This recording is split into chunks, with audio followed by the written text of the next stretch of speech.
사과 좀 살게요. 네. 사과 10,000원어치만 주세요. 여기 안뜰거기 안에도 있고 여러 가지 있다.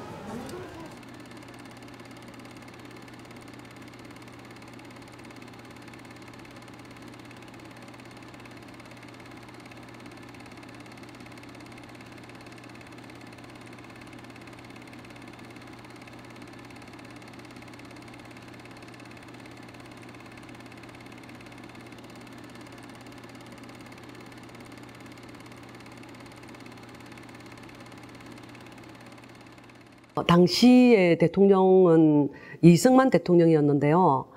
이승만 대통령은 오랫동안 미국에 사셨고 또 미국에서 공부도 하셨고 아마 결혼도 하셨고 그랬던 걸로 알고 있고요. 우리가 이제 알 수 있죠. 냉전이 이제 본격적으로 이제 첨예하게 이제 되는 순간이었는데요. 왜냐하면 북한은 당시에 소련과 중국에 가까웠던 공산주의 체제였었고 이승만 대통령은 미국에 아주 가까운 자본주의 체제를 이제 선호하고 지키는 대통령이었기 때문에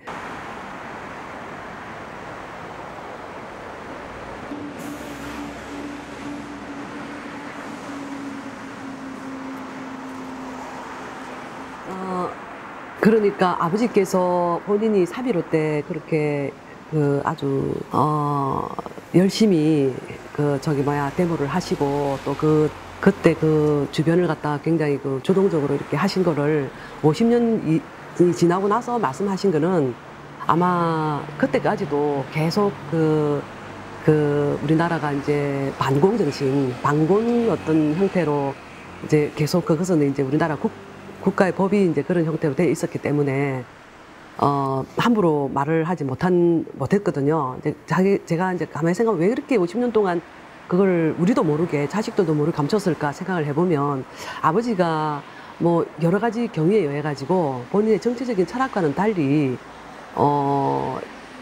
아마 잡혀가 가지고 포로 수용소에 계셨던 것 같아요.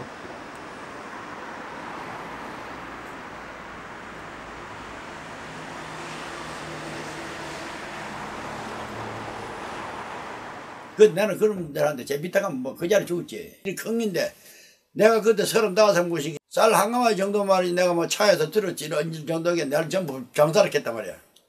그래 그걸 잡아 돌려가지고 갖다 실으니까 하나 터니까 아들 하나 둘 이리 저희 오대 오늘 그 애들 시가지고 그래 갖다 바르게 차는 기라. 질러 탁 막힌 게 사람 하나 지낼 데도 없이 딱 막힌 기라.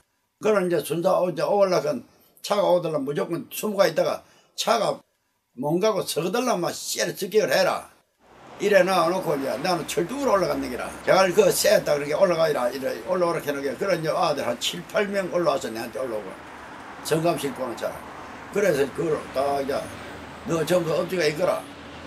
어째 있다가 차가 오는 대로 앞으로 때리지 말고 딱 철도 밑에 나오거라. 좀더 패라 이랬는데 딱 그릇이 나오더만 그러대. 그러면 이런 데는 막 마주파이 대면에가 막 오덤질러 막 그 철도 지나가 막 주들 맞은 게 막 성감으로 안 왔어. 이리 안고 디비전 기라. 맞으면 대가리 터지면 안 되거든. 그래 성감으로 하나서 디비지가 너인가 다섯이 됐냐면 말이죠. 이 신기함을 하나서 들붙이고.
조금 날이 어두워지자 대목 운적이 점점점 불어나면서 이제 막 그 체류탄을 던지기 시작하는 거예요. 그러면서 이제 가장 그 사람이 많이 모였을 때가 굉장히 좀 어두웠었을 때인데 군중들이 이제 지나가면서 이제 불이 밝혀지면 기자들이 사진을 찍을 수도 있고 또 뭐 다른 사람들이 사진을 찍을 수도 있고 그러니까 다 지나가면서 불 꺼 이렇게 소리를 하는 거예요. 근데 불 꺼라고 하면 이제 또 안에 들어있던 사람들이 불을 다 꺼주는 거예요. 그러니까 데모 군중들은 물 빌듯이 이렇게 사람들이 많아지는데 다 불을 끄니까 침침하면서 완전히 아주 이상한 그런 분위기 속에서 휩쓸려 다녔어요. 그러니까 불종거리, 창동, 어시장, 3.15 그 탑 있는 곳, 뭐 창동, 오동동 계속 사람들 밀려다니면서 쫓기면 또 이제 다른 데로 피해가고 또 거기에 사람 많이 모이면 또 거기에 체류탄을 쏘면 또 다른 데로 가고 그래서 밤에 굉장히 늦게까지 제가 따라다녔는데 너무 피곤한 거예요. 너무 또 냄새도 많이 나고 그래서 이제 결국은 여기 창동 사거리에 거기에 이제 아주 그 전투 경찰과 대치를 하고 있었는데 그때 이제 막 돌도 막 있고, 막 이제 던진 여러 가지, 많은 것들이 길거리에 자욱하면서 굉장히 엉망이었거든요. 그런데 이제 그렇게 언제 끝날지도 모르고 하니까 제가 너무 피곤해서 잠깐 한 2~3시간 눈을 붙이고 나왔는데 다시 그 자리로 간 거예요. 그랬는데 그 길이 말끔하게 아무 일도 없었던 것처럼 깨끗하게 청소가 되어 있는 거예요.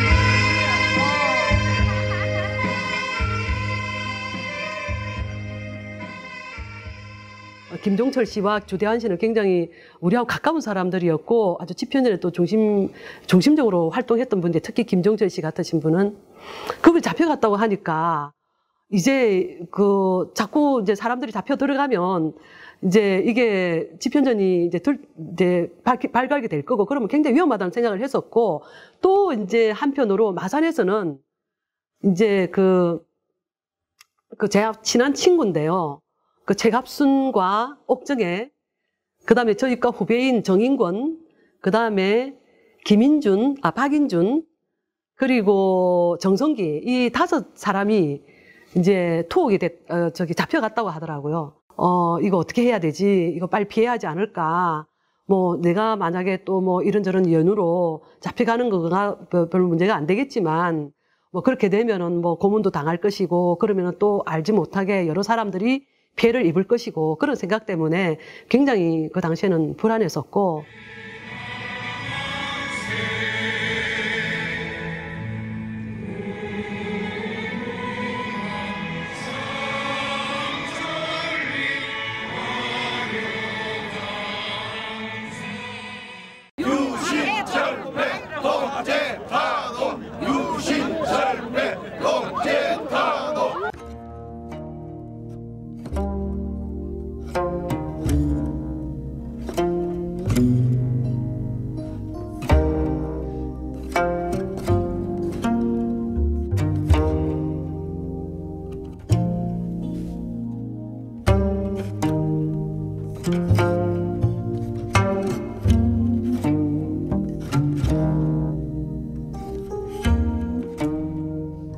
광주는 이제 우리가 박정희 대통령이 돌아가시고 나서 이제 조금 사태가 진정되는가 싶었는데 뭐 이런 또 이제 여러 가지 그 박정희 대통령이 갑자기 돌아가셨을 때 그 이후에 아마 좀 이런 과정에서 전두환이라는 군부 출신이 또 이제 정권을 잡게 되었어요. 이제 군인이었는 이제 군부죠.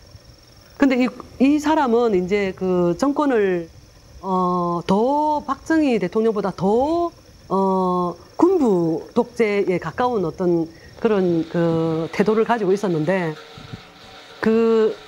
일단 그 광주에서는 아마 뭐 여러 가지 그 영화를 통해서라도 이야기가 되어 있는 것처럼 군인이 바로 시민들을 제압한 것이거든요. 이제 광주에 이제 시민 운동이 있었고 이제 그러다가 이제 아마 경찰과 이렇게 이제 충돌이 있었고 이제 그거를 제압하러 완전히 전두환 대통령이 군인을 보내서 그 시민군들을 그대로 총격으로 제압한 사건이었거든요. 그래서 굉장히 많은 이제 그 사상자가 있었고 뭐 어떤 분들은 뭐 7, 8천 명이라고도 하고 그런데 또 어떤 또 보면은 뭐 100몇십 명이 죽었다고 하고 계속 인포메이션이 다르게 나타나는 거예요. 그랬는데 뭐 확실한 거는 엄청나게 많은 사상자가 있었고 또 뭐 어떤 거에 보하면은 그 그러니까 시민들을 죽일 때도 그냥 뭐 곱게 그냥 이렇게 죽인 것이 아니라 아주 이상하고 잔인한 방법으로 군인들이 이렇게 했다라는 그런 뭐 소문도 돌고 그렇지만 우리가 사실은 디테일한 걸 아직도 많은 사람들이 알고 있다고 생각을 하지 않습니다. 왜냐하면 그게 이제 완전히 통계나 이런 걸로 이제 다 증명된 게 아니고 또 이제 그 광주는 그 일을 들추면서 계속 시민들이 아파하고 이렇기 때문에 그것이 어느까지가 진실인지 어디까지가 이제 거짓인지는 알 수 없지만 정말 그 당대에 1980년도에 어마무시한 정말 민중을 군인이 학살한 아주 처참한 사건이었습니다.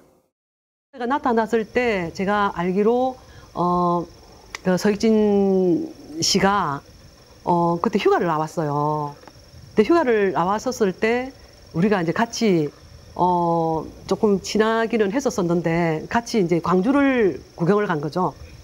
광주가 굉장히 그 심하게 어떤 그런 그 건물도 타고 방송국도 타고 이랬다고 하는데 가보자. 그래서 이제 둘이서 광주를 가게 된 거죠.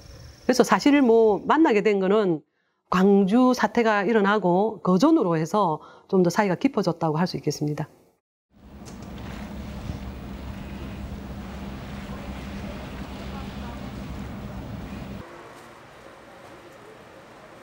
경제적인 부담, 심리적인 부담, 그리고 무슨 일만 났다 하면은 출판사로 경찰들이 찾아오는 거예요.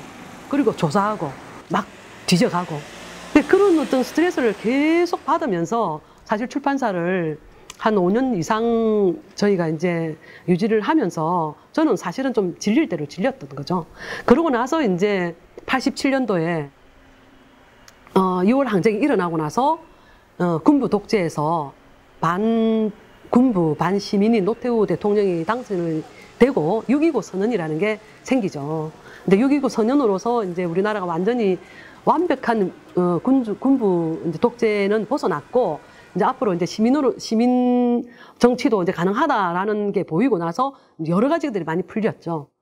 이제 뭐 자유도 표현에 대한 자유도 생겼고 많은 사람들이 이제 그런 형태로 이제 새로운 어떤 삶을 살아도 된다라는 그런 시기였고 이제 그게 증명된 게 이제 88년도에 올림픽 서울 올림픽을 이제 개최를 하면서 이제 시민들의 생각이 많이 바뀌었던 것 같아요. 그러니까 저도 이제 너무너무 어려웠던 생활이었고, 그 다음에 이제 뭐 저희 친정 아버지께서, 하상칠 아버지께서 아기가 둘이 있고, 이제 결혼을 이제 이미 해서 아기가 둘이나 있는데도 불구하고, 그때 제가 아버지한테 이야기했어요. 제가 지금이라도 유학을 가야 되겠다. 그렇게 이야기를 하니까 아마 그 당시에, 딸을 가진 사람이 한참 세월이 지나고 나서 가족들과 같이 유학을 가겠다고 하면은 가라고 한 부모님 없었을 거예요. 근데 이제 저희 아버지가 진작 그 길로 갔어야 하는데 늦었지만 가라 라고 이야기를 하셨고, 그래서 그때부터 이제 준비를 해서 89년도 2월에 이제 유학을 가게 된 거죠. 그때는 4인 가족이 다 같이 갔습니다.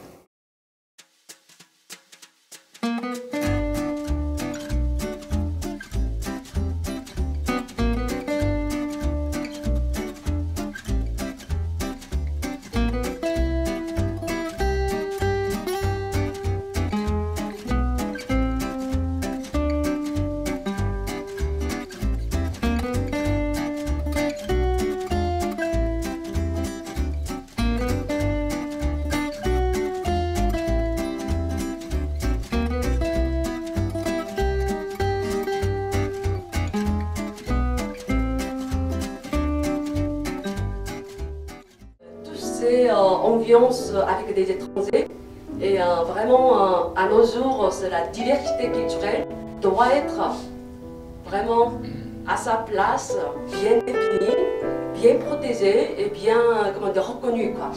저희가 돌아오게 된 경위는 저는 프랑스에 갔지만 프랑스에 갔을 때도 프랑스에 살려고 한 게 아니거든요.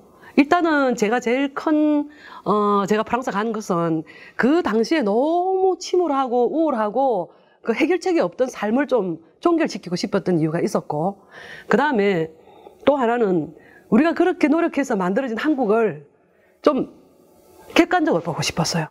우리가 그렇게 삶을 다 치르고 만들어진 새로운 한국을 좀 다른 형태로 준비해야 되겠다는 생각을 했었고, 그 다음에 이렇게 만들어준 한국이 어떤 가치가 있는가 해외에서 보면 그런 것도 굉장히 궁금했었어요.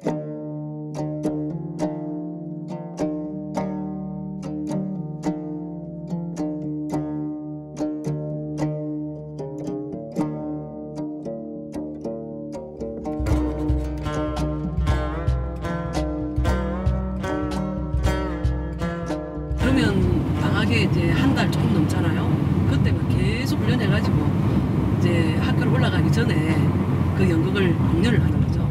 경남대 강당에도 하고 극동 예식장에도 하고 연극을 발표를 하는 거죠. 뭐 이오네스코 이런 것도 많이 하고 테네시 윌리엄즈 네, 테네시 그 연극도 했었고 우리 읍내 하시는 테네시 윌리엄스겠죠.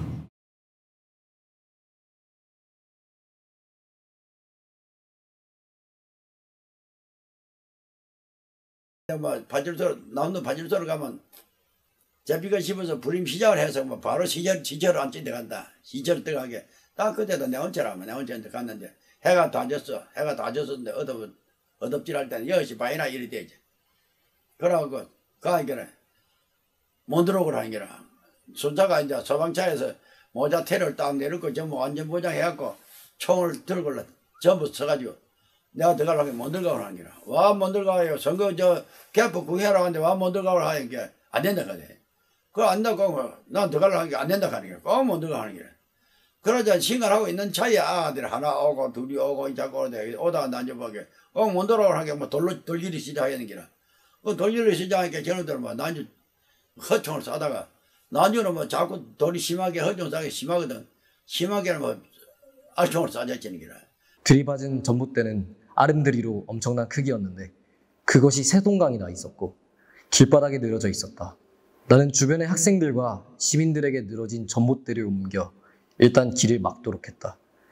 우선 사람들은 다닐 수 있고 차들이 다닐 수 없도록 길을 가로지는 바리케이트를 치기 위하여 전봇대를 옮기기 시작했다. 그리고 돌은 일단 차들이 철길 밑을 지나면 뒤로 보고 퍼붓자고 시켜놓았다.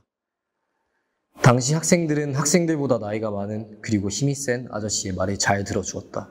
사람들은 우왕좌왕하며 흩어졌고 총소리가 점점 우리에게 가까워지자 있던 곳의 사람들이 모두 흩어졌다. 일부는 무학 국민학교로 숨었고 또 여러 방향으로 흩어졌다. 나는 무학초등학교 담을 따라 꽃동산으로 나 있는 철뚝길을 따라 경찰들을 피해 겨우 집에 도착했다. 옷이 물에 빠진 듯이 젖어 있고 온몸이 성한 구석이 없었다. 무엇보다도 누가 나를 기억할까 너무도 두려웠다. 순식간에 발생한 일이고 또 그 상황에서 내가 생각하고 또 잘하면서 배운 가장 정의로운 시민다운 행동처리였다고 믿으면 믿을수록 부정한 사람들에게는 더욱 용납되지 않을 것이라는 생각과 또 무슨 수를 써서라도 벌을 가하겠다는 사람들에게는 내가 일선에서 사태를 주동한 것이 알려지는 것이 두려워. 나는 그때 셋째 딸을 갓 출산한 때였다.